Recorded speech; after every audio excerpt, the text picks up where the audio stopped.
parlé du 11, mais pas du 10. Voilà. Le 11 fait écho, il développe un peu plus le 10, si ça t'aide, mais tu peux déjà dire le 11. Bah, le 11, c'est l'histoire donc des deux témoins. Ouais. C'est ça. Qui sont persécutés et mis à mal parce qu'ils sont justement témoins, mais qui ressuscitent et qui marquent les esprits et qui font tomber tous ceux qui les avaient maltraités quand ils sont restaurés dans la résurrection. Voilà, et donc c'est des références à l'Ancien Testament comme toujours. C'était quoi? J'avais noté Ézéchiel. Oui.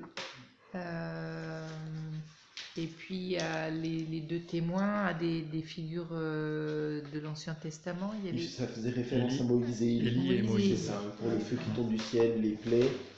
Et donc ils étaient un peu comme les représentants de l'Église, hein, qui elle aussi passe par la persécution. Voilà. Et puis le chapitre 10, je ne sais pas si vous vous souvenez, on pense à Mao.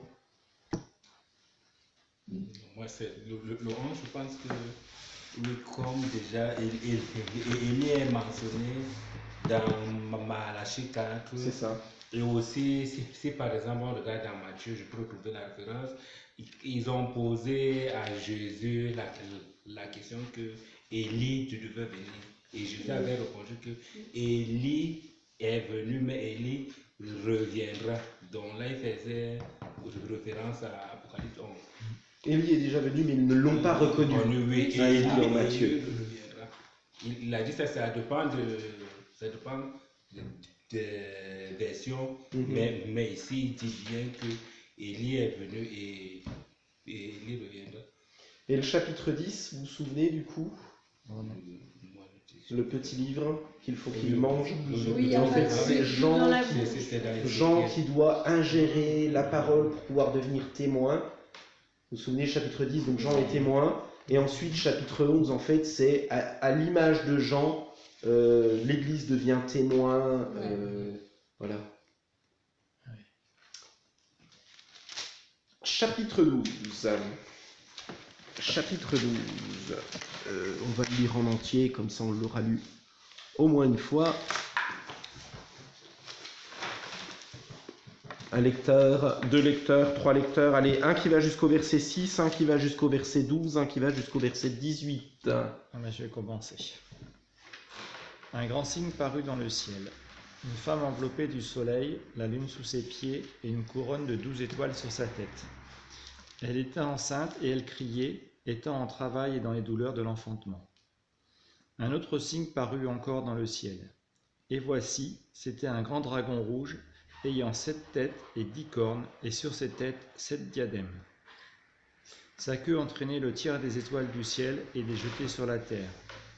Le dragon se tint devant la femme qui allait enfanter, afin de dévorer son enfant lorsqu'elle aurait enfanté. Elle enfanta un fils qui doit paître toutes les nations avec une verge de fer, et son enfant fut enlevé vers Dieu et vers son trône. Et la femme s'enfuit dans le désert, où elle avait un lieu préparé par Dieu, afin qu'elle y fût nourrie pendant 1260 jours. Il y eut alors une bataille dans le ciel. Michel et ses anges combattirent contre le dragon. Le dragon et ses anges combattirent aussi, mais ils ne furent pas les plus forts, et il n'y eut plus de place pour eux dans le ciel. Ils furent jetés dehors, le grand dragon, le serpent ancien, appelé le diable et Satan, celui qui égare toute la terre. Il fut jeté sur la terre et ses anges furent jetés avec lui. Puis j'entendis dans le ciel une voix forte qui disait: Maintenant le salut est arrivé, ainsi que la puissance, le règne de notre Dieu et l'autorité de son Messie. En effet, il a été jeté dehors, l'accusateur de nos frères et sœurs, celui qui les accusait jour et nuit devant notre Dieu. Ils l'ont vaincu grâce au sang de l'agneau et grâce à la parole de leur témoignage, et ils n'ont pas aimé leur vie au point de craindre la mort. C'est pourquoi réjouis-toi, ciel, et vous qui habitez le ciel. Mais malheur à vous, habitants de la terre et de la mer, car le diable est descendu vers vous, animé d'une grande colère, sachant qu'il lui reste peu de temps. Quand le dragon vit qu'il avait été précipité sur la terre, il poursuivit la femme qui avait mis au monde l'enfant mâle. Mais les deux ailes du grand aigle furent données à la femme, afin qu'elle s'envole au désert, vers l'endroit où elle doit être nourrie, un temps, des temps et la moitié d'un temps, loin du serpent. Alors le serpent vomit de sa gueule comme un fleuve d'eau derrière la femme, afin qu'elle soit entraînée par le courant. Mais la terre secourut la femme. Elle s'ouvrit et engloutit le fleuve que le dragon avait lancé de sa gueule. Furieux contre la femme, le dragon s'en alla faire la guerre au reste de sa descendance, à ceux qui respectent les commandements de Dieu et qui gardent le témoignage de Jésus. Je m'étends sur le sable de la mer. Non, ça donne envie. Non, pas du tout. Oui. Les cinéastes n'ont pas fait mieux. Hein. Moi, en fait, je pense que l'Apocalypse n'est pas là pour nous faire peur, mais c'est pour nous montrer en vérité le sort de ceux qui ne connaissent pas Dieu. Et aussi, c'est pour que tout le monde ait un choix. Parce que je me dis aussi qu'il y a certains parfois qu'ils ne sont pas là où normalement on doit leur dire la vérité. On sait que Dieu est un Dieu d'amour, mais il faut aussi qu'on se mette en tête que c'est un Dieu de justice. Donc, pour moi, l'Apocalypse, c'est juste un encouragement. Et si déjà on sait qu'on est en Christ, on n'a pas peur, on ne doit pas avoir peur de tout ce qu'on voit. Ça impressionne quand même un peu. Hein. Oui. Et ça, j'ai pas vraiment envie de le croiser. Hein. Non, le dragon rouge. Dragon, ouais. Non, j'ai pas envie. Ouais, et puis on va voir, hein, quand même, malgré tout, hein, ça parle aussi de protection. Ah bah, oui, bien sûr. C'est un texte qui parle aussi de protection. Vous avez soit des personnes, soit des images qui vous parlent moins, tu parlais du dragon. Alors moi j'ai du mal à l'imaginer parce que cette tête... Attends.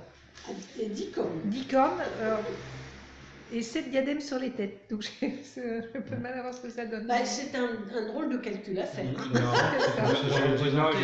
ne pense pas. Parce que ça fait un diadème par tête déjà. Oui, mais c'est 10 cornes sur chaque tête. Bah, moi je pense que quelque part, il doit y avoir ça, parce que c'est pas possible autrement. Est-ce que je peux parler? Oui, je pense que normalement, pour pouvoir avoir l'idée des têtes, ici, il faut d'abord lire le livre de Daniel à partir du chapitre 7.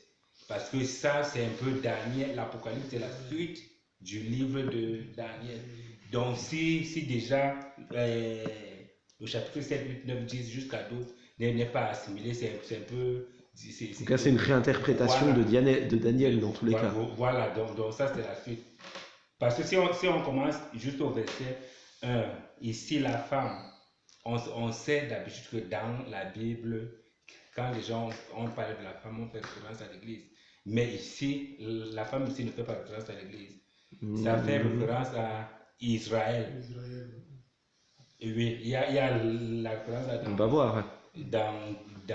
Qu'est-ce que Israël? Ça pose aussi cette question. Oui, mais Israël, ici, d'abord parce que plusieurs personnes pensent que les promesses que Dieu avait données avait fait à Abraham, donc la nation. Donc on peut dire que ce n'est pas complété. Ce sont ses descendants.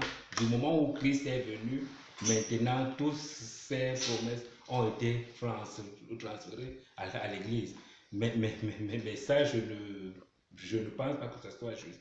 Il y a Alors, pas totalement. Pas totalement. Par contre, dire que nous sommes greffés sur l'Israël, et particulièrement dans l'évangile de Jean et dans les livres de Jean, il y a une véritable critique du peuple juif que l'on a tout au long.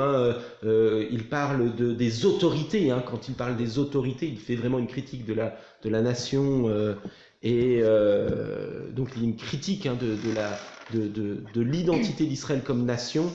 Par contre, comme Nathanaël, un Israélite selon mon cœur, où là il fait vraiment la différence entre celui qui est réellement croyant et celui qui ne l'est pas. C'est vraiment le propre de l'évangile de Jean, où même certains ont osé dire que Jean était antisémite, ce qui n'est pas le cas pour un juif. Voilà. Une question qui va être sans doute bête, mais par rapport à la femme. Pas de question bête. Non, mais je me dis, est-ce que c'est pas quelque chose qui peut justifier pour d'autres communautés chrétiennes la place de Marie, de faire la comparaison là, de la femme qui enfante et qui a une sorte de pouvoir, qui est protégée, qui a des ailes. Alors les cathos, je pense, utilisent à plein pot, à mon avis, si c'est ta question, oui, c'est ça. Oui, alors, en fait, c'est parce que Marie, pour eux, est un peu la représentante, et notre mère à tous, donc ça serait l'Église. On est bien d'accord que Marie n'est pas notre mère. Voilà. Mais les cathos, effectivement, c'est du pain béni pour eux.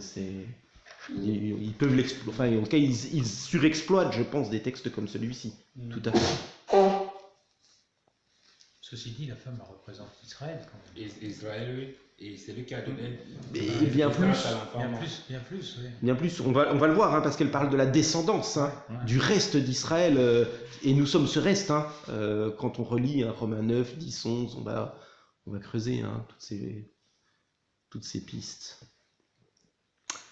Du coup, alors, c'est bien. Déjà, on a déjà commencé un peu à creuser un peu cette question de la femme. Donc, allez, on va relire donc versets 1 et 2. Alors un signe grandiose apparut dans le ciel. C'était une femme. Elle avait pour vêtement le soleil, la lune sous ses pieds, une couronne de 12 étoiles sur sa tête. Elle était enceinte, sur le point d'accoucher, et ses douleurs lui arrachaient des cris. Alors du coup, là-dessus, qu'est-ce que l'on peut déjà commencer à discerner ? Il n'y avait pas la péridurale, c'est... Voilà. Les étoiles, c'est les... bien les apôtres ou quoi? C'est l'ensemble de des représentations. Comme toujours, c'est le 12 est toujours la symbolique. Oui, alors tant dans le Nouveau, et particulièrement dans l'Apocalypse, c'est toujours 12, soit 12 apôtres, soit 12 tribus. Je l'ai retenu parce que 24 était 2 fois 12, tu avais dit les 12 tribus et les 12 apôtres. C'est ça. Donc comme toujours, il y a un chiffre symbolique et toujours 12, c'est la complétude, c'est la plénitude. Voilà, si on n'a pas parvenu à voir les 12, il manque quelque chose. Alors d'abord, un signe grandiose. Donc là, ça nous montre déjà que on doit s'intéresser, parce que c'est pas un petit signe, c'est un signe excellent, c'est un signe qui tape à l'œil, c'est un signe. Voilà, ce n'est pas un petit signe qui est en train de se penser, qui est apparu dans le ciel. En plus, voilà, ça nous montre toujours cette distinction dans l'Apocalypse entre le ciel et la terre. Le ciel. C'est un signe parmi plusieurs. Là, il y a un signe, mais il n'y en a pas d'autres après. Alors, toujours le truc, c'est que en tant qu'occidentaux, on essaye toujours de faire une chronologie au sein de l'Apocalypse. Le problème, c'est que quand on le lit, on se rend compte qu'il y en a toujours un peu un mouvement de va-et-vient, et on l'a particulièrement au chapitre 12. En fait, en un chapitre, il récapitule toute l'histoire du peuple de Dieu. Donc, en fait, pour moi, c'est un peu comme Narnia. Quand on regarde Narnia, il faut comprendre qu'en fait, derrière, il y a des images. Et là, c'est pareil. En fait, l'objectif, c'est pas de donner, ce n'est pas de donner une chronologie, c'est vraiment d'expliquer un fond du message. Alors, le fond du message, on l'a depuis le début de l'Apocalypse. Le but, c'est vraiment de dire aux chrétiens qu'ils sont protégés, qu'ils n'ont rien à craindre, que le Christ domine et que le diable est lié, vaincu, voilà. Du coup, ce signe grandiose, alors je pense qu'il est différent des autres signes. Alors après, il parle effectivement d'autres signes. Mais en tout cas, ça c'est un signe, je pense, qui est différent de celui des autres. Je pense chapitre 12, 13, il va vraiment nous faire une présentation d'enjeux spirituels. En fait, il nous apporte un peu comme dans une pièce de théâtre pour nous montrer des enjeux spirituels. Derrière, des représentations. Ça va? J'arrive un peu à me faire comprendre dans ce que je dis? Je voudrais poser une question. Par rapport à l'Apocalypse, il y a quand même, si par exemple on regarde les fêtes juives, ou bien le mariage juif, avec ça quand même on peut savoir ici par exemple à quel niveau on se retrouve. Parce que si on doit seulement lire l'Apocalypse, parce que l'Apocalypse quand même... Alors pour moi, je vais tout de suite couper déjà parce que la question du mariage juif a pris une importance à partir du Moyen-Âge. Ouais. Donc je ne vois pas comment l'apôtre Jean qui est au 1er siècle, on peut interpréter aujourd'hui la liturgie d'un mariage juif, alors que le mariage juif a été remasterisé entre guillemets à partir du 15e, 16e siècle. Mais on sait comment il était. Attends, peut-être que j'ai parlé en gros. C'était... Pas forcément, je pense pas, parce que suivant les époques... Oui, non, mais si on parle du mariage, on va parler à l'époque de Christ ou bien de Pierre, mais ce n'est pas de ça. En fait, ça, c'est juste un peu un gros que je ne voudrais pas aller dedans. Mais ici, par exemple, parce que quand, par exemple, on lit l'Apocalypse, on se dit quand même que par rapport à la souffrance que les gens ont subi avant ou bien pendant ce temps-ci, quand on lit la souffrance ici est supérieure par rapport à tout ce que les gens ont eu à recevoir avant. Ça déjà quand on parcourt l'Apocalypse avec les signes et tout, je pense quand même que ici on voit quand même que la souffrance est intensifiée par rapport à ce que les gens ont connu avant, ou bien par rapport à ce que les gens peuvent vivre. Après, ça pose la question de quand est l'Apocalypse. Mais pareil, aux questions de la souffrance, c'est toujours difficile de la mesurer, quoi. Toi, à quel moment il y a des souffrances les plus tragiques, enfin... Oui, mais ici, par exemple, l'Apocalypse ici, ce ne sera pas juste une personne ou bien un pays. À l'époque, ce sera généralisé. Alors, je pense que l'Apocalypse, elle est écrite pour toute la période chrétienne. Donc, c'est-à-dire que les chrétiens du 1er siècle qui lisent ça, parce que l'apôtre Jean écrit quand même pour les chrétiens du 1er siècle, c'est censé leur parler. Tu vois? Et donc, après, si tu veux, pour moi, qu'il y a un phénomène de télescopage en disant, à un moment, il y aura certainement une apogée à cela, peut-être, mais même là, il y a toujours deux types de textes. Il y a des textes qui disent que à la fin des temps, il y aura un réveil, et puis il y a des textes qui disent qu'à la fin des temps, le Christ trouvera-t-il la foi? Oui. Je pense qu'on interprète toujours l'Écriture par rapport à la situation dans laquelle on est. Un exemple, la prépondérance de l'évangile de la prospérité quand tu habites aux États-Unis. C'est facile, quand tu gagnes plusieurs milliers de dollars, de dire le Seigneur bénit, on a des belles voitures et tout. Je ne suis pas sûr que tu pourrais prêcher ce même message à des frères qui sont en Érythrée. Tu vois? Et je pense que l'écriture, toujours pareil, s'interprète dans un... Pour moi, en fait, pareil, quand je prêche, je fais toujours attention à ce que je dis en me disant que le texte que je prends, je veux que ce soit compréhensible donc pour les frères araméens, pour des frères qui sont aux États-Unis, comme pour des frères qui sont en Érythrée. Entre autres, cette question de la bénédiction, ou même de la malédiction, en fait, pour moi, c'est toujours qu'est-ce qu'on met derrière. Au même titre, qu'est-ce que c'est que la souffrance? Et entre autres, particulièrement, la traduction de la souffrance dans l'Apocalypse, c'est l'absence de Christ qui est à la base de tout ce qui est en train de se dérouler. Est-ce qu'on peut dire que Christ est absent dans l'Apocalypse? Non, il est toujours présent, mais pour les élus, et pas pour ceux qui le rejettent. Ah oui. Ceux qui le rejettent, en fait, il est bien présent, il est présent, mais eux ne le reconnaissent pas. Et par leur non-reconnaissance, ce qu'on appelle une absence, du coup, il est absent de leur vie. En fait, je pense que beaucoup, et c'est un discours qui est venu, entre autres à cause de la difficulté de traduire l'Apocalypse, de vouloir uniquement mettre l'Apocalypse pour un temps qui serait à venir, et de ne pas le considérer comme un livre qui est aussi valable et actuel pour l'Église. Moi, je pense que l'Apocalypse est valable aujourd'hui, mais il y a quand même certains textes que c'est certains versets que quand on lit, on regarde même dans le passé ou bien à l'heure actuelle, on peut voir que si on n'a jamais vu ça, par exemple, je ne me rappelle plus dans l'Apocalypse 14, où dit qu'il y a un tiers de la population qui était détruite. Je sais pas, j'ai juste oublié le nombre. Mais là, quand même, ça fait 2 milliards de personnes tout d'un coup. Donc, alors, ça peut se traduire aussi au niveau local, à mes yeux. Exemple, la peste noire en Europe, c'est un tiers de la population européenne qui a été décimée. Donc pour moi, tu vois, c'est toujours aussi une histoire en fait, est-ce que l'Apocalypse n'est que au futur, ou est-ce qu'on peut aussi l'interpréter à des moments, allez, 200 000 enfants qui se font tuer par avortement chaque année, tu vois, est-ce qu'on peut le prendre en considération, ou, enfin, il y a des interrogations, tu vois, pour moi. Je crois, si tu me pousses jusqu'au bout, je crois qu'il y a un déroulement final qui sera très probablement présent, mais je pense que dès maintenant, il y a des manifestations, je pense en Irak. En Irak, la plupart de nos frères chrétiens soit ont été décimés, soit ont dû partir. Est-ce qu'on peut l'interpréter comme un tiers de la population qui a dû subir des pertes Point d'interrogation.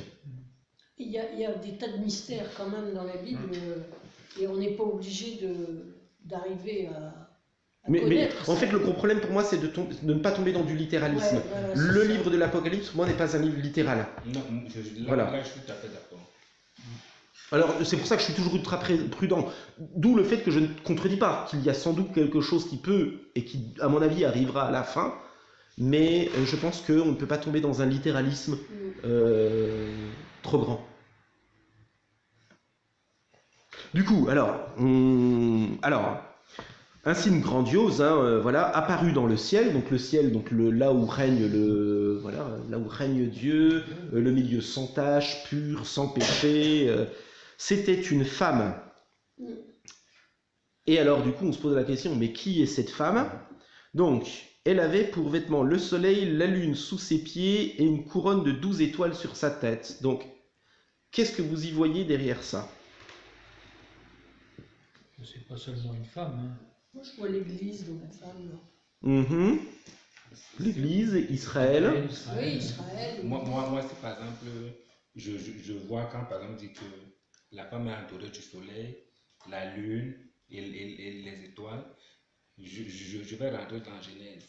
Très bien. Et Joseph avait fait un songe. Très bien. Quand déjà il avait dit qu'il a fait un songe où la lune, le soleil et les étoiles venaient se prosterner devant lui. Son père Jacob avait dit que donc tu comptes dire que moi, ta maman et tes frères, c'est ça. Est-ce qu'ils vont venir nous allons venir nous prosterner devant toi?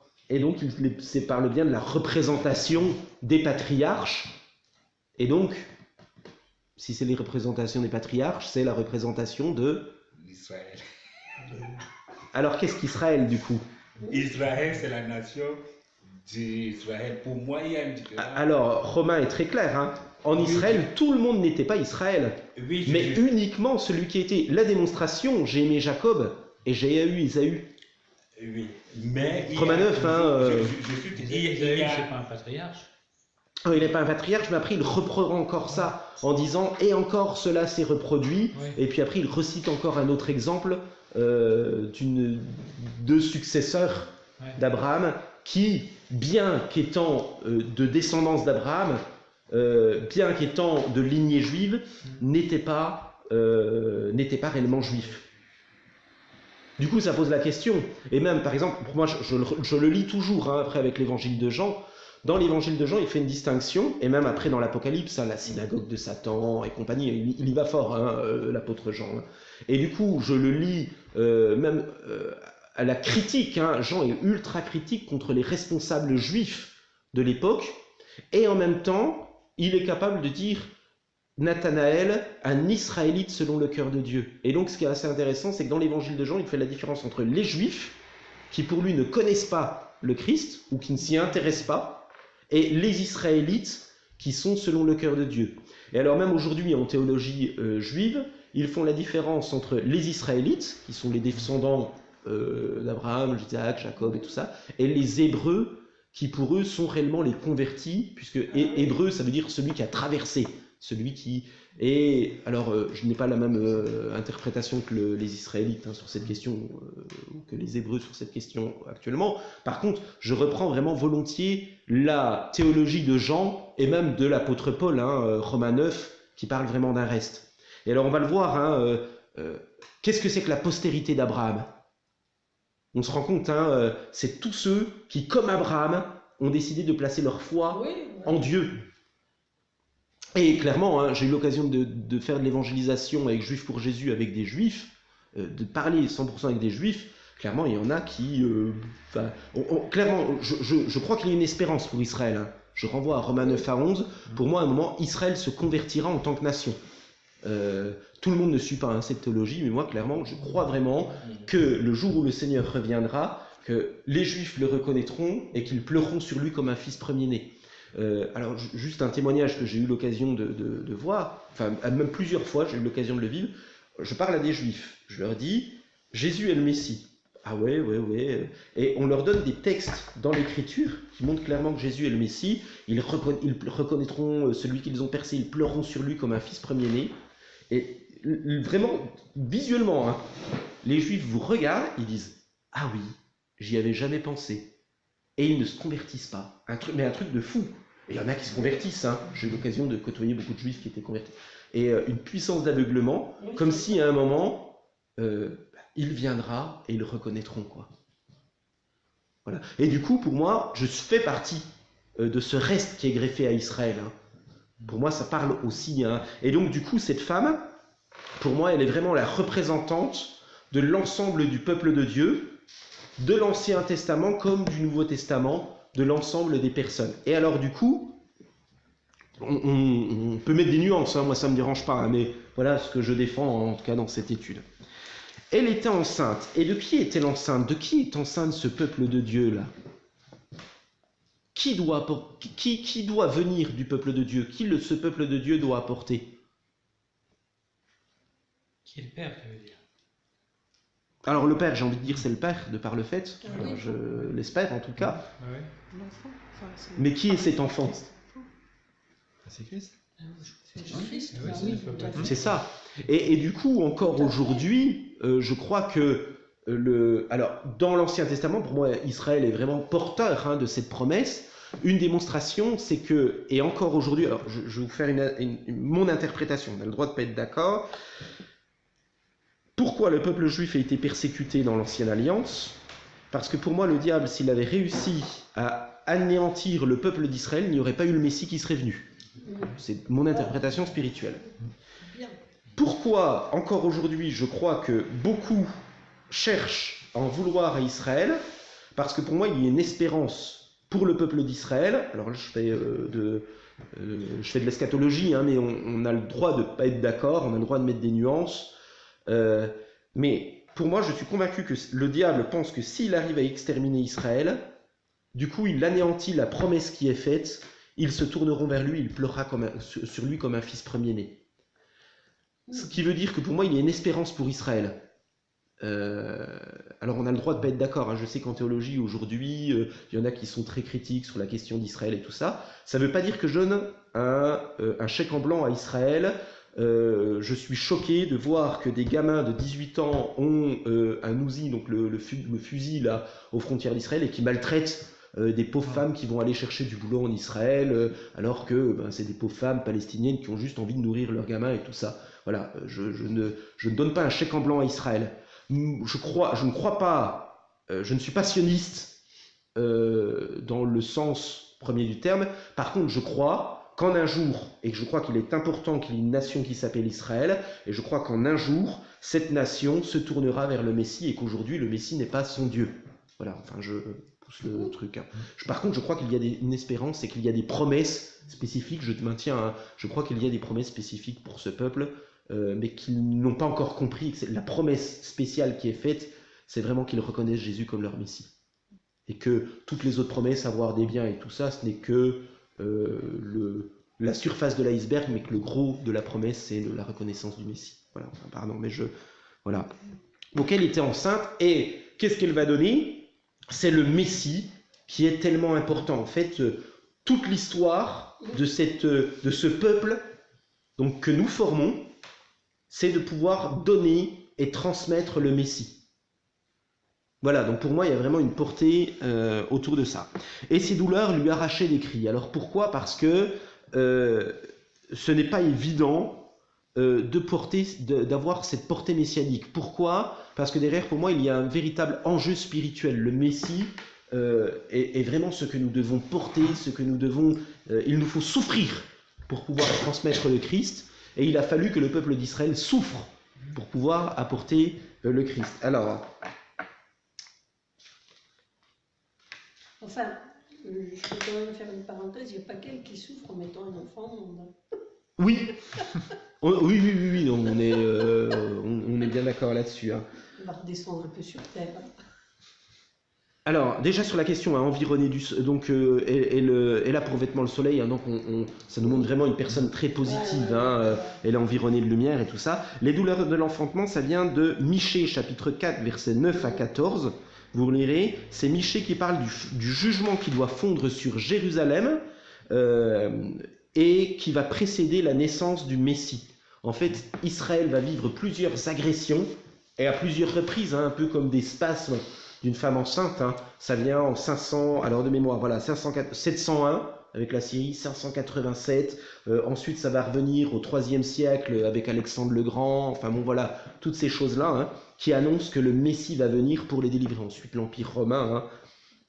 Concernant l'accouchement, cet accouchement qui est douloureux, ça peut être lié aussi à Jean chapitre 16, où Jésus leur dit « Ça va être quelque chose de terrible pour vous, parce qu'en fait, vous allez voir ce Messie qui va disparaître, hein, il va aller à la croix, et en fait, vous allez vivre un temps d'angoisse, mais il vous est avantageux que vous viviez ce temps d'angoisse pour ensuite vivre le phénomène de la Pentecôte. » Oui, voilà, donc on peut très certainement aussi le lier à ce texte-là. Aussi, un écho à la postérité qui est promise en Ésaïe chapitre 54, et en Ésaïe 66 aussi, et alors c'est quelque chose de spécial en Ésaïe 54, et encore plus particulièrement en Ésaïe 66. En Ésaïe 66, on se rend compte qu'il y a une postérité, un enfant qui est attendu, et puis tout d'un coup, les versets se déroulent, et d'un coup on se rend compte que cette postérité, elle est plurielle. Et en fait, qu'est-ce que ça parle? C'est de tous les frères et sœurs que Jésus-Christ a de par sa mort. Nous devenons et nous adhérons à ce peuple que le Christ représente. Donc voilà, donc pour moi, la jeune femme, elle est la représentante de tous les croyants, de tous ceux qui sont le porteur du Christ. Alors, particulièrement Israël, hein, et puis par extension, nous aussi, on s'insère dedans aujourd'hui lorsque nous transmettons le Christ à ceux qui sont autour de nous. Ça va? 12 verset 3. Ensuite, on va voir, hein, là on a 4 versets qui sont un peu plus costauds, puis ensuite ça va se dérouler un peu plus facilement. Là-dessus, un autre signe parut dans le ciel. Qu'est-ce qu'il a de différent par rapport au premier signe? Il n'est pas grand. Il n'est pas grand. En fait, on a vraiment l'impression de nous dire, mais en fait, vous avez un truc grandiose. En fait, c'est même pas grand, hein, c'est grandiose. Je sais pas, c'est comme un gamin là qui voit un truc, oh, c'est grandiose, voilà, il s'émerveille. C'est pas grand, il a des pépites dans les yeux. Et puis là, voilà, il y a un signe, un autre signe. Paru dans le ciel. Donc là, on se rend compte qu'il y a un enjeu spirituel. On n'est pas sur terre, on est vraiment dans le ciel. Et voici, c'était un dragon énorme. Donc voilà, c'est pas une petite bestiole. Hein, c'est un petit signe, mais un grand dragon. C'est ça. Couleur de feu, couleur rouge, la couleur que vous voulez, hein, qui évoque le sang, le feu, Ouais. voilà, moi, cette couleur un peu feu, cette couleur écarlate, ça me fait penser au sang séché, enfin, ça fait, voilà, c'est pas très agréable. Il avait 7 têtes et 10 cornes. Alors, 7. Alors, pourquoi 7 d'après vous? Parce que les mythes, les 7 absolus que Dieu a, Chef. Dieu a 7 comment on appelle, 7 yeux. 7 esprits, 7 yeux, c'est ça. En fait, il essaye de singer Dieu. Voilà. Et alors, du coup, là, on arrive sur le premier de la trilogie. Hein. Mais après, on va voir. Hein. Après, il y a une bête qui monte de la terre, une bête qui monte de la mer. Et en fait, au même titre qu'il y a une trinité, on se rend compte qu'il y a une forme de... Le diable essaye de faire un peu une trilogie, une trinité. Il essaye de singer Dieu. Là, on est vraiment dans du mime. Comment essayer d'être un bon président? Ben, autant reprendre ce que le président d'avant a fait et puis d'essayer de le mimer et de le caricaturer. Hein. En fait, on est vraiment dans de la... Mais ça se voit dans tous les du- jours, ça. Hein. Mais ça se voit tout le temps, en fait, de faire croire qu'on a une autorité qu'on n'a pas. Ouais. Entre autres, c'est assez drôle d'écouter pendant les européennes, hein, d'essayer... on les écoute, on a l'impression qu'ils sont tous les meilleurs du monde. Oui. Et voilà, on est vraiment dans ce truc-là. Hein. Et puis, cette tête, alors, c'est une hydre, hein, pour le coup, hein, ce qui fait qu'on pense l'avoir tué en lui coupant une tête. Il n'y a pas de problème, il reviendra d'un autre côté. Hein. Pour moi, ça me fait penser, par exemple, au texte qu'on a lu l'autre coup aux EDC, sur Luc chapitre 4, la tentation de Jésus. Il s'en va pour chercher un moment plus favorable pour essayer de revenir. Vous savez, la tentation de Jésus, ça termine comme ça. On se dit, mais il n'a pas compris, quoi. On a envie de dire, mais voilà, on lui ferme la fenêtre, enfin, on lui ferme la porte, il essaie de rentrer par la fenêtre, enfin, voilà. Donc, en fait, on ne... Voilà, il viendra, il essaiera de revenir. Et donc, 7, hein, le chiffre de la plénitude, hein, il essaye de faire croire qu'il est partout. Souvent, dans l'Apocalypse, on dit que on parle de royaumes. Les 7, ça représente 7 royaumes qui existent ou qui existaient ou qui existeront, je sais pas. En fait, c'est déjà 7 royaumes. J'ai déjà entendu Moi, ça. je pense que, en fait, si on compte, on peut commencer par l'Égypte. Après, c'est Babylone, quoi la série, Babylone. Oui, c'est ça, c'est lié avec Daniel, c'est ça. Oui, Ah oui, et, voilà, oui, c'est ça. avec Daniel, et après, l'Empire romain, dont la tête a été coupée et qui à la fin va encore revenir pour faire le Tout septième. ça, c'est ça. Donc là, nous sommes au l'interprétation. 6e. Et les Interprétations cornes, qui, à mon avis, ne sont pas... En fait, qu'est-ce que Rome, n'importe ou quoi. Rome Revividus, c'est est-ce que c'est l'occidentalisation? En tout cas, c'est la pensée de Rome a envahi partout. Hein. Ouais. Bah Ouais, oui. ouais. Oui, bien sûr. et ici, quand il dit. Attends, nous sommes au courant. Et 10 cornes. On sait que si on regarde par exemple le livre de Daniel, la corne représente l'autorité. C'est la puissance, c'est Oui, ça, c'est l'autorité. La puissance. Ici, par exemple, ici, 10 cornes, c'est comme si c'est 10 chefs. Je n'ai pas juste eu le temps de bien lire parce que si par exemple on lit Daniel. Alors, est-ce que ça doit être interprété vraiment 10 cornes, 10 chefs? Je sais pas. En sachant que dans tous les cas, la corne, c'est un symbole de puissance. Donc au Proche-Orient, par exemple, c'est marqué dans le texte que Moïse redescend de la montagne en étant rayonnant. Littéralement, ça veut dire qu'il est cornu, qu'il a des cornes. Voilà. Et, voilà. Attention à l'interprétation moderne. Ouais. Avoir des cornes, ça parle. Ouais, en français, c'est avoir été trompé. Oui. Voilà. Mais ça veut dire vraiment qu'en fait, il est puissant. Hein, voilà. La question d'avoir des cornes dans l'Ancien Testament et dans le Proche-Orient ancien, c'est vraiment représenter la puissance. Donc en fait, en général, un roi va avoir des cornes et tout ça.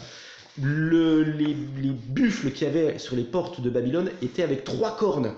Donc pour dire, mais en fait, nous sommes plus forts que tous les autres. Donc là, on peut vraiment penser 10 cornes.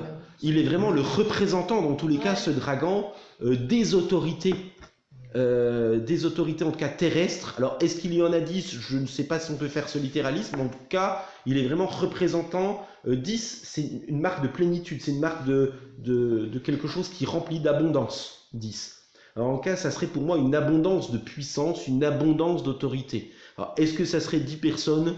Je pense que moi je ne tomberai pas dans ce littéralisme en tout cas. Mais... Parce que si on lit dans Daniel 2, quand Nebuchadnezzar avait fait l'oreille de la statue, et si par exemple on analyse la statue étape par étape, à la fin, on a vu que les deux pieds ça se séparait, et il parlait de 5 doigts à gauche, de 5 doigts à droite, ça fait 10 parce que quand déjà ça fait 10 et je ne m'appelle plus. Là, si on revient dans Daniel 11, on retrouve, c'est là où tu trouves l'interprétation de Daniel 2. Et ça fait aussi écho. Alors après, est-ce que ce sont des rois ou est-ce que ce sont des dynasties, par exemple? Ce sont les nations. Ça pourrait être aussi des dynasties. Les dynasties ou bien les nations, parce que si par exemple... Parce que par exemple, même quand il parle de l'esprit d'Élie, il ne parle pas d'une personne, hein. Il parle de Jean-Baptiste, mais en même temps on se rend compte que par exemple Élie, il est aussi à venir. Pour moi ce n'est pas une personne, c'est un esprit, hein. Au même titre qu'il est déjà venu, il reviendra encore. C'est vraiment pour parler non pas d'une personne, c'est pas Élie qui est revenu en Jean-Baptiste, c'est un esprit. Il est revêtu du même esprit d'Élie, un peu pour parler d'une dynastie, d'une représentation. Ça pourrait, à mon avis, être une représentation, hein, d'une dynastie ou d'une pensée, d'un courant, voire même d'un courant philosophique, ce qui ne me choquerait pas. Et cette diadème, ça avance quelque chose ou... Alors, cette diadème, pour montrer en fait qu'il se prend pour un roi, en tout cas, hein, qu'il est revêtu d'une royauté ou d'une pseudo-royauté, hein. Qui l'a revêtu de ce diadème? On ne sait pas. On ne sait pas. Mais en tout cas, il est... Et du coup, ça renvoie vraiment à Apocalypse 4 et 5, où c'est qu'on a vraiment une représentation du Fils, hein, couronné de gloire et tout ça. Et là, lui, il essaye de se couronner, en tout cas de faire valoir ses couronnes. En fait, il en fait des parce que ici, par exemple, comme tu as dit que si déjà on regarde les diades, on sait que c'est une personne qui a l'autorité. Si par exemple je compare ça avec Daniel 11, dans Daniel 11, on voit que ça commence avec 10 cornes. Et après maintenant, il a dit qu'il va éliminer 3 cornes pour rester avec 7 cornes. Donc, les 7 qui sont ici, par la suite, c'est les 7 diadèmes. Donc, au début, il y aura la formation d'abord de 10, et après 3 vont sauter et 7 vont rester. Alors là, c'est pas ce que dit l'Apocalypse, hein. Il avait 7 têtes et 10 cornes, il les a en même temps. Oui. Donc, mais la suite, maintenant, il a 7 diadèmes. Alors la suite dans ta théologie, mais pas la suite dans l'Apocalypse. Voilà. Tu vois, si on reste vraiment sur le texte de l'Apocalypse, il a les 7 cornes et les 7 têtes et les 10 cornes, hein. Il les a en même temps, hein. Cette diadème, c'est un diadème par tête, hein. Oui. Alors pareil, hein, la question du serpent, du léviathan, du dragon, hein, on l'a tout au long de l'Ancien Testament pour représenter quelque chose de négatif, hein. Ésaïe 27, Ésaïe 51, Ézéchiel, enfin à chaque fois, hein, c'est vu comme quelque chose ou comme la représentation de l'Égypte. Et donc si on parle de l'Égypte, eh bien il faut s'attendre à ce que l'on parle de l'exil. Et toujours pareil, hein, l'exil qui est vraiment quelque chose au cœur. Et on va voir, on en parle plus ou moins. Ensuite, sa queue balaya le tiers des étoiles du ciel et les jeta sur la terre. Le dragon se posta devant la femme qui allait accoucher pour dévorer son enfant. Donc déjà, sa queue balaya le tiers des étoiles du ciel et les jeta sur la terre. Alors, ces étoiles, soit certains les interprètent comme des anges déchus. Alors, est-ce qu'il y en a un tiers? Je ne sais pas. Soit on parle de bouleversement cosmique, et donc on ferait référence au 1/3 des étoiles qui tombent, ou 1/3, voilà. Est-ce que c'est cosmique, est-ce que c'est spirituel? Je pense que les deux peuvent aussi s'allier ensemble. Je pense que voilà, c'est soit l'un, soit l'autre. En tout cas, c'est le fait que alors sa queue balaya le tiers des étoiles et le jeta sur la terre. En tout cas, ça montre qu'il y a une perte de domination. En fait, parce que la domination, la réelle domination est dans le ciel, et un petit peu comme s'il se retrouvait avec une perte d'autorité ou une perte de pouvoir. Et le dragon donc se posta, étant donné qu'il est déchu du ciel, hein, le dragon se posta devant la femme qui allait accoucher pour dévorer son enfant. Alors non, pardon, il n'est pas encore déchu du ciel là, hein. Il a seulement sa queue qui renvoie des choses sur la terre. Le dragon se posta devant la femme qui allait accoucher, donc auprès du peuple de Dieu, pour dévorer son enfant. Son objectif, et là ça nous renvoie vraiment à toute la vie de Jésus-Christ, hein. Tout au long de la vie de Jésus-Christ, en fait, ce diable va essayer de vouloir anéantir cet enfant.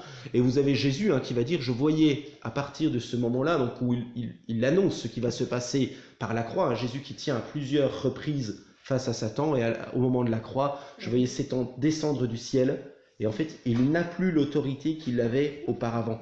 Un peu comme s'il se trouvait restreint d'une autorité. Et là, ça nous renvoie vraiment à la période de Jésus-Christ, hein, de sa venue ici-bas. Pour que dès qu'il l'aurait mis au monde, il essaye de la dévorer. En fait, ça renvoie à la tentation dans le désert, ça renvoie à toutes les fois, hein, Satan qui recherche des occasions à plusieurs reprises pour essayer. Or, elle enfanta un fils, un garçon qui est destiné à diriger toutes les nations avec un sceptre de fer. Alors, ça c'est vraiment un écho au psaume 2, qui est un psaume messianique. Clairement, le psaume 2 parle de Jésus, il viendra pour régner sur les nations avec un sceptre de fer. Donc c'est lui qui a l'autorité, et toutes les nations ne peuvent faire que ce que Jésus a déclaré. Et ça aussi, c'est dans Isaïe 11 aussi. Dans Isaïe 11 aussi, hein, cette question de cet enfant qui doit venir, Isaïe 7, 9, 11, qui est un triptyque, hein, qui parle de l'enfant qui doit venir. Et même dans Genèse. Dans Genèse, chapitre 49, hein, où c'est que c'est de Judas, que celui qui viendra avec le Shiloh, qui doit venir avec le sceptre, c'est ça. Hein, donc clairement, c'est Jésus, hein, ça fait vraiment écho à Jésus. Et son enfant fut enlevé auprès de Dieu et de son trône. Et là, en fait, c'est assez intéressant parce que ça nous parle de l'ascension. On est dedans, hein, l'ascension, on est vraiment dans cette période. En fait, il a essayé de le dévorer, mais en fait, Dieu l'a préservé. Hein, donc le Christ qui était baigné dans l'esprit, qui recherchait toujours l'esprit de Dieu, le diable n'a pas réussi à le vaincre.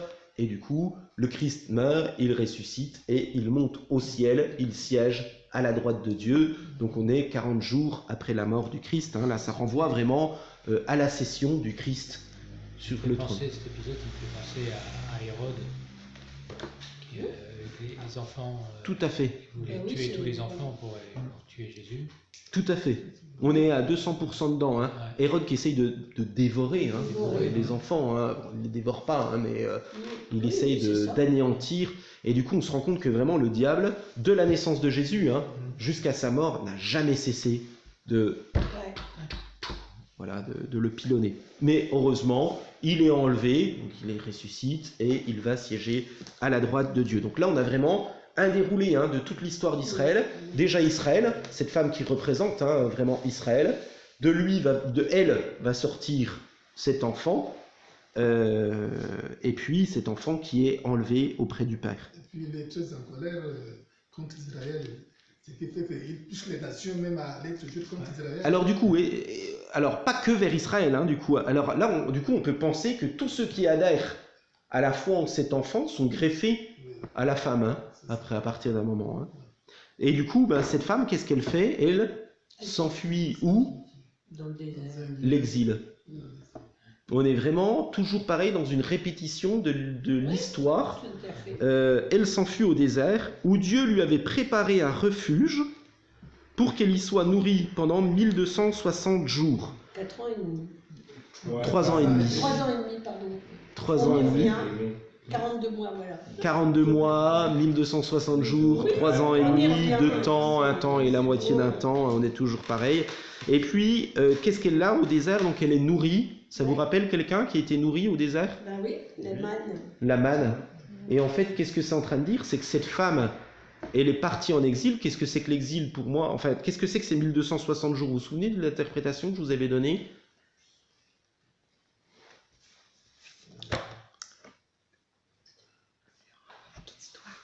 La pire période du Alors, peuple juif sous l'occupation romaine. voilà, alors Oui, c'était voilà. les 3 ans et demi, effectivement. Alors c'était même sous l'occupation grecque. Exactement. Hein.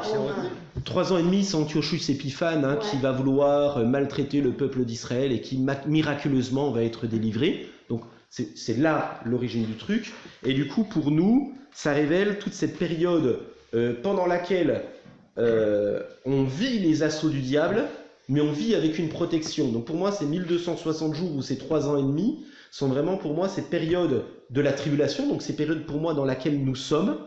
Certains diront que la tribulation est seulement pour une période passée. Pour moi, c'est vraiment le temps qui est entre l'ascension et cette période, même la résurrection du Christ, hein, la constitution de l'Église, jusqu'au retour de Jésus-Christ. Donc nous sommes encore en train de mener un combat ici-bas sur la terre, mais pourtant nous sommes en exil, nous sommes en train de passer, nous avons quitté l'Égypte, nous ne sommes plus soumis au péché. L'Égypte, c'est là où le diable a ses droits, d'accord? Le dragon, il est en Égypte. C'est lui le représentant de la force de l'Égypte, le Léviathan, tout ça en fait c'est vraiment la divinité. Hein. Les Égyptiens priaient le crocodile, enfin toutes ces choses-là. Hein, Et donc on est vraiment dans une période en fait, dans une étape.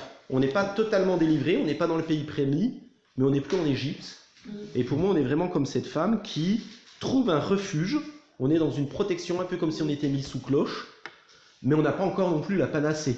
On n'est pas encore dans le pays promis. Oui, c'est ça. Donc, ne vous reposez pas. On n'est pas encore dans le pays promis. C'est normal.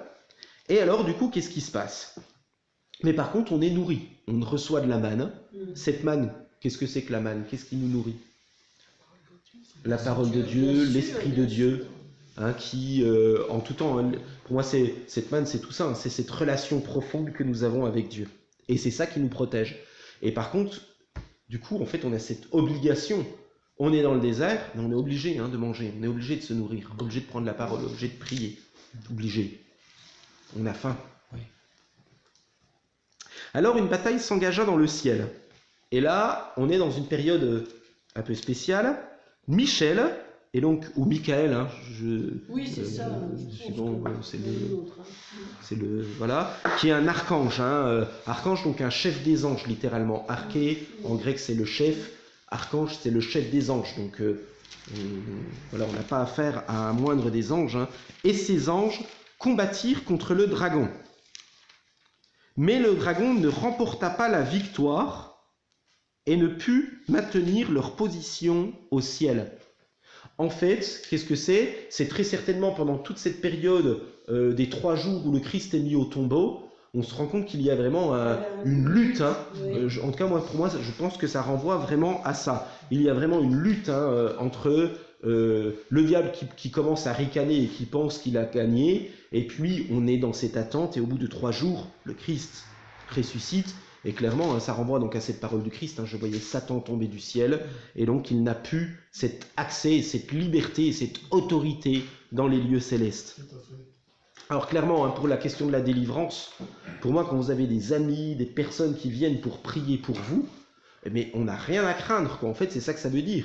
C'est que si nous sommes assis avec Christ dans les lieux célestes, en fait, on a un privilège même que le diable n'a pas. Hein. Pour moi, je vous dis, hein, quand vous avez des gens qui viennent vous voir parce qu'ils ont besoin de délivrance, parce qu'ils sont empêtrés dans une dépression qui est liée, il y a plusieurs types de dépressions, il y a des dépressions qui sont liées juste à des moments de fatigue, burn-out et tout ça, et il y a des dépressions qui sont liées par rapport à et puis même des gens qui, par exemple, sont allés dans la voyance, des choses comme ça, c'est fou. Les gens qu'on voit qui sont dans la dépression, on leur dit, t'as vu un voyant? Ben oui. En fait, c'est assez... En fait, on se rend pas compte, on touche à des trucs, et donc là, vraiment, il y a une autorité, il faut vraiment s'en rendre compte.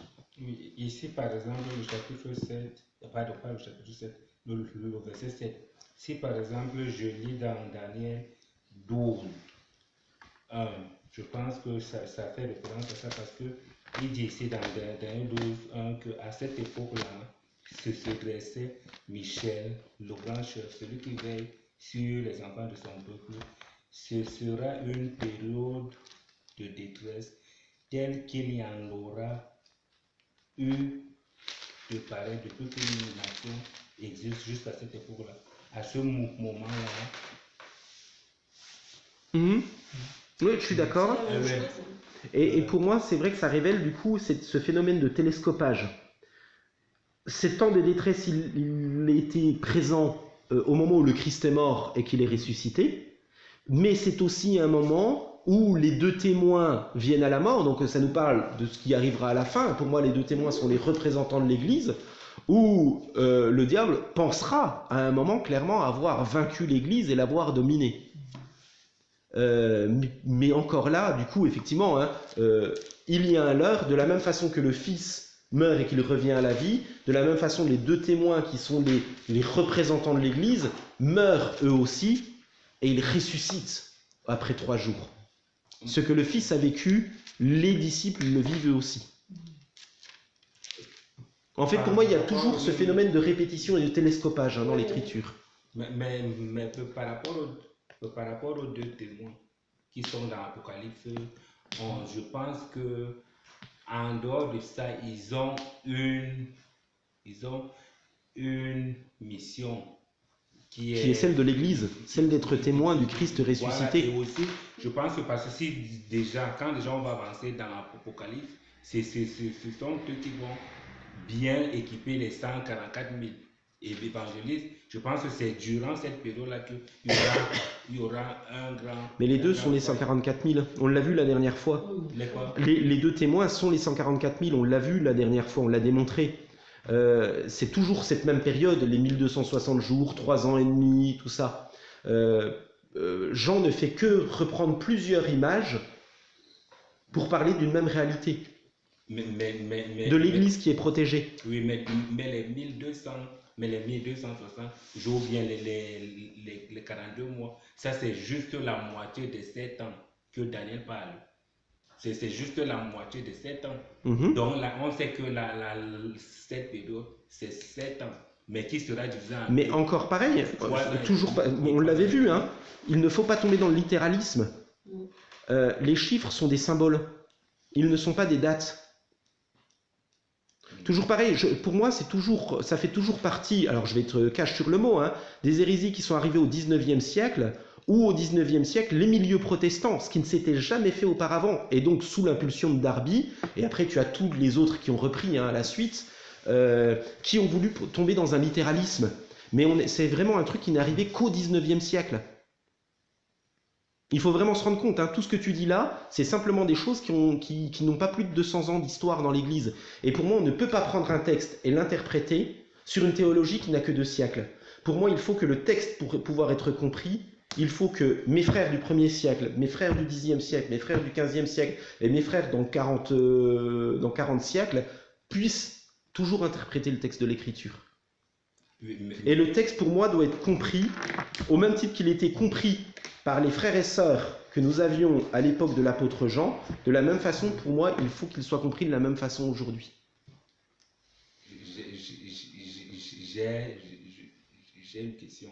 Parce que si, par exemple, on tient compte de ça, les Juifs, par exemple, au début, ils avaient du mal parce qu'ils ne savaient pas, par exemple, que si par exemple on parcourt la Bible, on parlait du Messie. Et il y avait un Messie qu'on savait qu'il devait régner et tout, et c'est le même Messie qui devait souffrir, aller à la croix. Donc les Juifs au début, ils avaient du mal à se mettre dans la peau que c'est le même Messie qui, à un moment... Et ils ont toujours ce mal-là. Voilà, qui à un moment va d'abord souffrir avant de régner à la fin. Donc pour moi, les textes à un certain moment, avec le temps, on lit et on voit tout dans l'ensemble. Parce que si par exemple... Mais c'est justement ce qu'on fait, c'est qu'on reprend dans l'ensemble. On reprend vraiment l'ensemble de l'histoire du peuple d'Israël, là. Et on reprend l'ensemble des textes de l'Ancien Testament. Et pas que Daniel. Daniel, c'est une toute petite partie. Donc c'est 0,1%. C'est Daniel 7, hein, en l'occurrence. C'est 0,1% de l'écriture. À côté, il y a 1199 autres chapitres. Et je pense que l'Apocalypse reprend tous ces 1199 autres chapitres aussi. Non, mais ça reprend presque toute la Bible. Vous voyez, c'est ce que je dis. Oui. Alors, mais le dragon ne remporta pas, et donc il perd sa position au ciel. Donc, il fut précipité, le grand dragon, le serpent ancien, et là, qu'est-ce que c'est que ça? Ben, on l'appelle le diable et Satan. Satan, le tentateur, l'accusateur, tout ce que vous voulez, hein, voilà. Celui qui égare le monde entier. Et là, donc, ça nous montre clairement qui il est. Là, on n'a plus de doute sur son origine. Il fut précipité sur la terre. Et là, on se rend compte, donc, il n'a plus accès au ciel. Il a perdu une bataille là-haut. Et ses anges furent précipités avec lui. Alors, ces anges, est-ce que c'est ce tiers que sa queue a balayé, ou est-ce que C'est les démons, quoi. c'est d'autres? En tout cas, ce sont des démons, ce sont les anges déchus.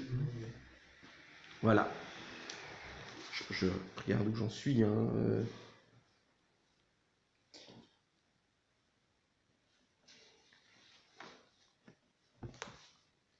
Voilà, et donc, c'est clairement la notion, à partir de ce moment-là, on arrive au verset 10, et donc, le diable est déchu, et donc, à partir de ce moment-là, on va avoir un cantique qui va louer l'avènement de l'autorité du Messie.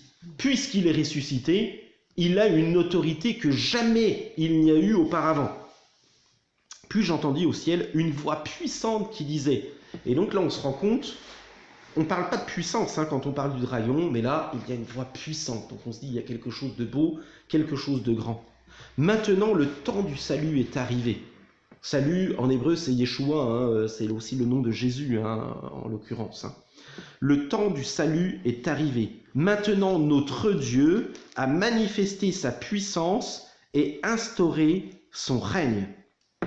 Bon, là, voilà, on n'a rien à dire. Hein. Le diable est vaincu. Satan est lié. Il y en a que certains qui disent Satan est lié, c'est à venir. Pour moi, le texte est très clair. La résurrection nous dit que Satan est lié. Alors, qu'est-ce que ça veut dire? Ça veut dire qu'il a une autorité sur ceux qui ne lui appartiennent pas, mais il n'a pas d'autorité sur nous. Attention à tous ceux qui dans les églises vous font prier pendant 3/4 d'heure de temps pour chasser tous les démons qui seraient présents dans l'église, tout ça. Ça n'a pas sa place. Le diable peut dire ce qu'il veut, il n'a que l'autorité que le Christ lui donne. Et on va voir hein, que cette femme, elle s'en va dans le désert. Il essaye de cracher son venin dessus, mais la terre, elle s'ouvre et il n'a pas l'autorité de pouvoir l'atteindre. Le diable ne peut pas nous maudire. Si Christ nous a bénis, le diable ne peut pas nous maudire. Et donc, toujours pareil, pour moi, c'est une parole qui est rassurante. Vous vous souvenez, on avait commencé, et c'est là où je rejoins René, qui disait que c'était un texte qui était là pour nous rassurer. Et oui, clairement, en fait, oui, ça pourrait nous faire peur, mais en fait, c'est un peu comme si on regardait quelque chose de loin, mais en fait, il ne peut pas nous atteindre. Donc, il n'est pas mort, mais il est bien vivant. Il est bien vivant. Il s'attaque à tous ceux sur qui il peut avoir une autorité. Il aimerait essayer de nous balancer des trucs. Hein, donc, il a une certaine autorité parce qu'il y a la persécution, il y a tout ça. Mais il ne peut pas atteindre notre âme et notre esprit. Maintenant, son Messie a pris l'autorité en main. Et donc, je vous renvoie au texte qu'on avait lu. Hein, cet enfant qui est né, il est là pour diriger toutes les nations avec un sceptre de fer. C'est bien le Christ qui met en place et qui destitue qui il le veut. Car l'accusateur de nos frères, donc le Satan, le diable, hein, l'accusateur de nos frères, donc en fait c'est Jean qui parle de l'Église, celui qui jour et nuit les a accusés devant Dieu, a été jeté hors du ciel. Ça veut dire quoi? Ça veut dire en fait que le diable n'a même plus l'autorité. En fait, il pourrait essayer de venir. Mais en fait, vous avez le Christ qui intercède sans cesse pour nous, puis qui dit, mais en fait, toutes les accusations qu'il fait, toutes les condamnations que ces enfants devraient avoir, c'est moi qui les ai prises. Mais en fait, c'est génial. On est libéré. Ça va? Ça vous parle?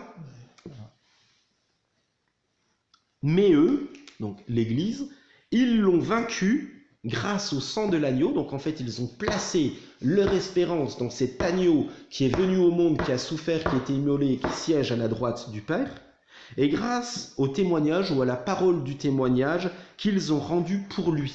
Donc en fait, c'est une confession pour moi qui est une confession claire, hein. On a confessé que nous appartenions à Jésus-Christ et que Jésus-Christ était notre Seigneur. Je me pose aussi la question si ce n'est pas aussi le témoignage que nous rendons auprès de ceux qui sont autour de nous. Quand vous dites à un chrétien, à un collègue, bah moi je ne vole pas parce que je suis chrétien, c'est aussi un témoignage que nous apportons. Voilà, car ils n'ont pas aimé leur vie jusqu'à redouter de mourir. Moi je trouve ça trop beau, enfin c'est vraiment une espérance.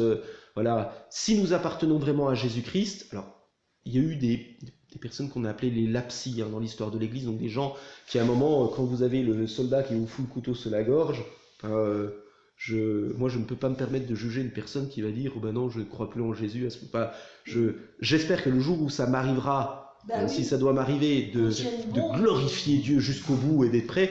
Il y a eu des frères qui ont chuté, puis qui après se sont repentis et qui sont revenus, hein, Pierre est un exemple, mais même dans l'histoire de l'Église, hein, au 1er siècle, il y a eu une interrogation. Qu'est-ce qu'on fait de ces personnes? Et puis cette parole de grâce qui a jailli en disant mais ces pauvres personnes, on les accepte quand même dans l'Église et voilà, merci Seigneur pour cette...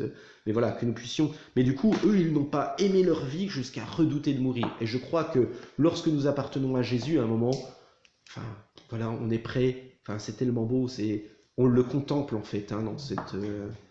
Et de la même façon que lui est mort, en fait, nous devons être prêts à mourir comme lui. Réjouis-toi donc au ciel, et vous qui habitez au ciel, réjouissez-vous. Il règne, et donc nous qui nous orientons vers le ciel, nous pouvons nous réjouir. Et mais malheur à la terre, et malheur à la mer. Vous vous souvenez des 3 malheurs qu'on avait lus dans Apocalypse 8, 9, 10, là, où c'est que c'était des malheurs sur la terre, malheurs sur la mer. Et donc là, en fait, il est en train de dire, tous ceux qui vivent selon la terre vivent selon le malheur, mais ceux qui vivent selon le ciel peuvent se réjouir. Et là, donc, il y a un distinguo. En fait, il y a 2 humanités. Il y a une première humanité qui est sous Adam, et qui, elle, vit le malheur, peut trembler, peut vivre l'angoisse, et celle qui est dans cette nouvelle réalité, qui vit le bonheur, la réjouissance. Le diable est descendu vers vous rempli de rage, car il sait qu'il lui reste très peu de temps, et le diable est déchaîné. Il va essayer de garder le plus grand nombre. Voilà. C'est la bagarre, quoi. C'est la bagarre. Quand le dragon se vit précipité sur la terre, il se lança à la poursuite de la femme qui avait mis au monde le garçon. Et là, donc ça montre clairement qu'après la résurrection du Christ, la femme est toujours présente, et donc ça montre que la femme, c'est bien Israël et le reste d'Israël dont nous faisons partie. Nous qui avons été greffés sur ce tronc par grâce. Hein. Et donc, qu'est-ce qu'il fait? Eh bien, il se lance à sa poursuite. En fait, il est en rage, et étant donné que nous sommes encore sur la terre, même si nous sommes dans le monde, même si nous ne sommes plus du monde, et du coup, en fait, qu'est-ce qu'il fait? Alors, il s'attaque à tous ceux qui peuvent... Il a une autorité sur eux, mais du coup, qu'est-ce qu'il fait? Il est à la porte de l'église, hein. Alors, mais l'église, c'est nous, hein. C'est pas que le bâtiment. Et en fait, il est enragé, il va essayer il essaye de nous faire peur, de nous faire trembler. On peut le vivre, on peut avoir des moments où on entend ces rugissements qui sont tout près de nous. Mais qu'est-ce qui se passe? Mais les 2 ailes d'un grand aigle furent données à la femme pour qu'elle s'envole vers le désert jusqu'au lieu qui lui est réservé. La question de l'aigle, c'est vu positivement dans... alors c'est le Deutéronome, si je ne me trompe pas. Alors, je vais revenir juste après là-dessus. Voilà, c'est Exode 19 et Deutéronome 32, où c'est que c'est marqué que il les envoie à l'extérieur, hein, un peu comme un aigle, voilà, qu'il domine, un peu comme l'aigle. Et puis l'autre, c'est un aigle qui protège ses petits et qui ne permettra pas que ses petits aient un problème. Les ailes, ça a toujours une connotation de protection. C'est une connotation de protection. Hein. J'aurais aimé vous protéger comme une poule protège ses enfants, mais vous ne l'avez pas voulu. Enfin, moi, c'est... Même dans Deutéronome. Il dit que je vous ai porté. Voilà, je vous ai porté sur des ailes d'aigle. Deutéronome 31, c'est ça. Voilà, sur la question, vous savez, comme le petit, vous savez, quand les aigles poussent les petits là, donc il y a des falaises, et puis quand il se rend compte que le petit prend pas, hop, il... Voilà, heureusement. C'est vraiment une jolie histoire, ça, une jolie vision. Hein. Voilà, c'est vraiment la notion de protection, la mère poule, hein, notre père est une mère poule, entre guillemets, hein, il nous protège. Mais les deux ailes donc d'un grand aigle furent données pour qu'elle s'envole vers le désert, hein, toujours pareil, hein, donc dans un lieu de protection, jusqu'au lieu qui lui est réservé. Là, elle doit être nourrie pendant 1 temps, 2 temps, la moitié d'un temps, 1260 jours, 3 ans et demi, et donc pour moi c'est toujours cette période hein, pendant laquelle nous sommes actuellement. Et donc nous sommes nourris, loin du serpent. Je pose une question. Oui ? Quand tu dis la période dans laquelle nous sommes, Pour moi, les 1260 ans, les 3 ans et demi, c'est la période qui est entre la constitution de l'Église, la Pentecôte ou la mort du Christ, hein, on peut le placer le début, jusque la période où le Christ va revenir. Donc c'est la période pendant laquelle nous sommes encore sur la terre, mais nous sommes déjà au bénéfice d'une protection en attendant d'entrer dans le pays promis. Donc en fait c'est la période pendant laquelle l'Église, et nous sommes l'Église, un peu comme Israël qui a vécu l'Exode, qui n'est pas encore rentré dans le pays promis, qui est dans cette période de l'Exode, il n'est plus assujetti à l'Égypte, il est libre, mais il est dans une période charnière, une période de transition. Ça te va ? les 3 ans et demi, c'est notre temps à nous ou c'est... Alors pour moi, dans les 3 ans et demi, en fait, c'est la période pendant laquelle le diable a encore une autorité sur la terre, mais pendant laquelle nous sommes protégés. Oui, mais ça veut dire qu'un an est comme un jour, tu sais. Alors, en fait, c'est un chiffre symbolique. Oui, c'est symbolique. C'est un chiffre symbolique. De la même façon que Israël avait été protégé pendant 3 ans et demi, pendant la période d'Antiochus Épiphane, en fait, ce 3 ans et demi est un symbole de toute l'horreur pendant laquelle on peut vivre, mais tout en étant sous une protection. Donc ça nous parle bien d'horreur, et donc tout ce qu'on peut vivre, hein, les situations, tout ce que tu peux vivre particulièrement en ce moment, qui montre qu'il y a bien une situation pendant laquelle on peut être dans des périodes de trouble, mais à la fois nous sommes protégés.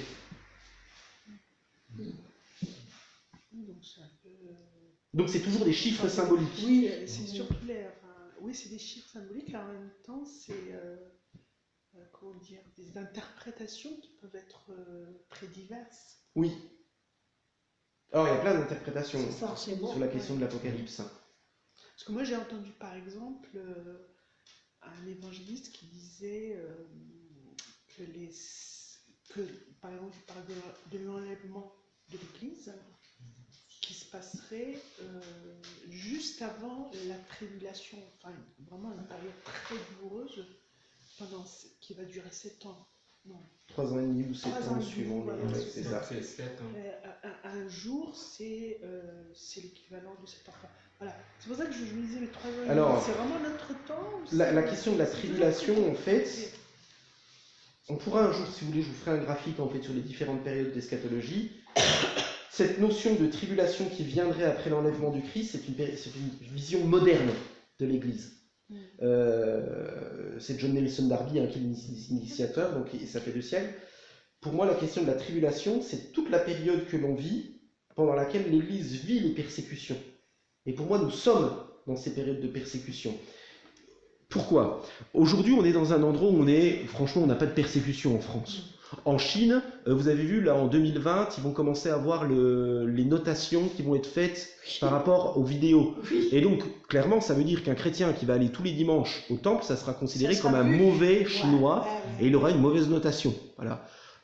Et donc, forcément, il aura derrière des privations, il faudra qu'il paye les transports, il sera privé de certains droits, enfin bon, c'est une forme de persécution. Quand on me dit les tribulations, c'est quelque chose d'affreux et terrible qui doit uniquement venir. Ben moi, je ne me vois pas dire à une personne qui est en Érythrée en disant « Oh non, t'en fais pas, là, tu souffres pas encore assez, la souffrance, elle est encore à venir, elle sera pire. » Quand on est enfermé dans un conteneur pendant 7-10 ans, avec 50 degrés, en plus qu'ils n'ont pas de flotte, hein, on leur donne peut-être juste une tasse par jour et tout ça, puis qu'on descend pratiquement à 0 degré pendant la nuit, Enfin bon, cette période de tribulation, pour moi, on est dedans. On ne la vit pas intensément ici. Pour moi, c'est pour ça que je vous dis, dans les mêmes textes bibliques, on parle tant de tribulation que de moments où il y a des réveils, où il y a des moments qui sont plus réjouissants. Et pour moi, cette période de tribulation, pour moi, on est dedans. C'est 1260 jours, c'est 3 ans et demi, c'est vraiment cette période pendant laquelle le diable est lâché. Et pour moi, le diable est lâché sur la terre, et en même temps, il est lié parce qu'il n'arrive pas à atteindre l'Église. Et la démonstration, pour moi, elle va être dans les versets 13 jusqu'au verset 18, où on se rend compte que le diable n'a pas d'autorité sur les 144 000 que nous formons, ou sur les 2 témoins que nous sommes en tant qu'Église. Ou de cette postérité de la femme.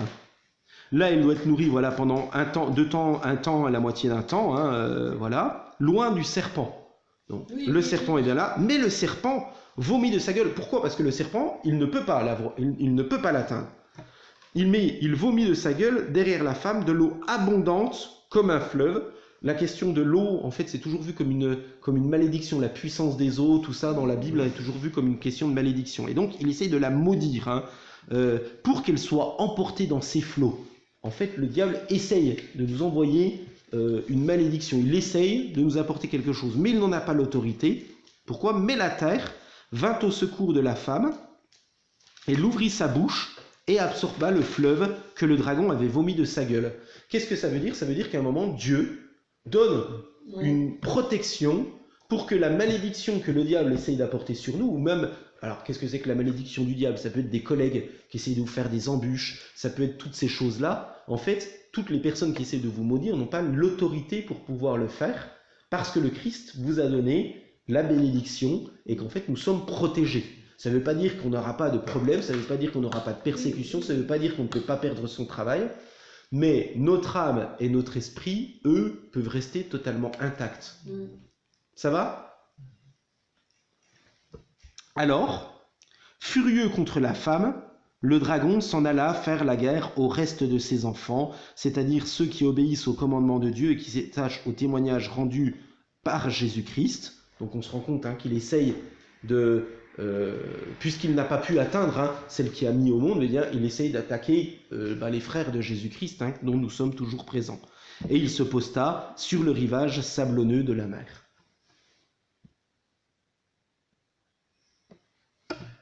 Voilà, donc ça nous parle vraiment d'un combat, d'un défi spirituel. Voilà, il nous dit bien que le diable continue à vouloir essayer de nous agresser, mais nous sommes toujours sous une protection. Et donc, en fait, c'est là toujours pour moi pareil, et je pense que je termine à peu près toujours à chaque fois, nous sommes protégés, nous n'avons rien à craindre devant tout ce que l'on peut voir autour de nous. On sent que c'est pas fini. Et on sent que c'est pas fini. On sent que... Qu'est-ce qu'il va faire un dragon là près de l'eau? Rendez-vous pour l'épisode 13. Et donc, rendez-vous pour l'acte 13. Voilà. Alors, juste sur le chapitre 12, on voit que 3 fois la victoire sur Satan. Chapitre 12, verset 4, échec devant le fils de la femme. Il a eu un échec devant le Christ. Défaite devant les armées angéliques. 12, verset 7 à 9, il n'a pas eu d'autorité dans les lieux célestes. C'est le Poulidor de la Bible. Pardon? Oui, c'est ça, c'est le Poulidor. Voilà, c'est ça. Défaite devant les... Je ne suis même pas sûr qu'il ait la deuxième place. Peut-être la dernière. Mais... Plus loin que ça. Et défaite devant les croyants, chapitre 12, verset 10, je relis, c'est... Voilà, ils l'ont vaincu. Voilà, ils l'ont vaincu grâce au sang de l'agneau.